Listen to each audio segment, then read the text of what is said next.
So right now I'm just recording myself talking over the Charter of Rights and Freedoms, and I'm going to provide, some sort of summaries or rewording, a simplification of some of the things that we see here. So Section 3, every citizen of Canada has the right to vote in an election of members of the House of Commons or of a legislative assembly and to be qualified for membership therein. Okay? This is basically saying that your ability to be involved in your country's elections are an absolute right. You may remember in civics that the accessibility towards being involved in your country's elections were quite restrictive when Canada was first founded. In fact, unless you were white and male and of British ancestry, you did not get a say. So it has been quite some time to get us to where we are now. But now the only eligibility criteria is that you must be at least 18 years of age and you must be a Canadian citizen, right? You might say like, well, doesn't that discriminate against people who aren't citizens? Well, I mean, I guess you could say that, but remember, being a citizen is being a member of a country. So it doesn't really make sense to open up the choice of who's going to run the country to people who themselves are not citizens. That doesn't mean that non-citizens don't have any human or civil rights. Laws will still apply, and human rights are human rights, right? Regardless of what your citizenship is. But if you are living in Canada and maybe you're just here on a work permit or something like that, if you are not a citizen, you are not permitted to vote in federal elections.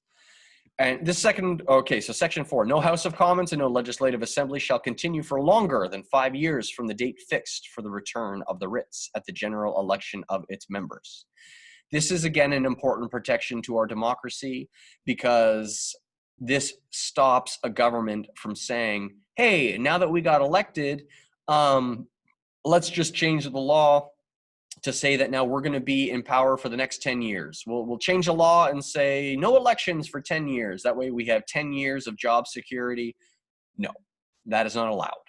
Okay, the Constitution makes it very clear that the longest that we can go in Canada without a general election is 5 years. Again, that's to protect our democracy. I'm not even going to bother reading some of these, issues related to wartime and whatnot. Moving to Section 6. Oh, well, I guess I'll read 5 as well. There shall be a sitting of Parliament and of each legislature at least once every 12 months. This is also just saying so that the Prime Minister or a Premier, cannot just say, yeah, I don't feel like going to work, so yeah, we're just not going to do it. It's about accountability. Mobility rights. Number 6. Every citizen of Canada has the right to enter, remain in, and leave Canada. Every citizen of Canada and every person who has the status of a permanent resident of Canada has the right to move to and take up residence in any province and to pursue the gaining of a livelihood in any province. Now, where we talk about limitations here, we have to understand that doesn't mean that you think, oh, you know what, Vancouver is really pretty, so I'm going to go to Vancouver and then I'm going to go to a big office building and go up to their CEO and hand them a copy of the Charter of Rights and Freedoms and say, you must hire me. I have the right as a Canadian to go wherever I want and to look for a job, and so therefore you must hire me.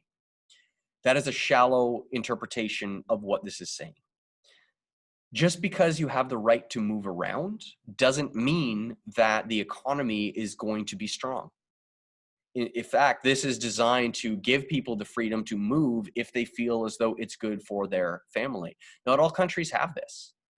There are a lot of countries where if you are sort of a certain distance from where they say you should be, you can get harassed by police. Like, hey, what are you doing here?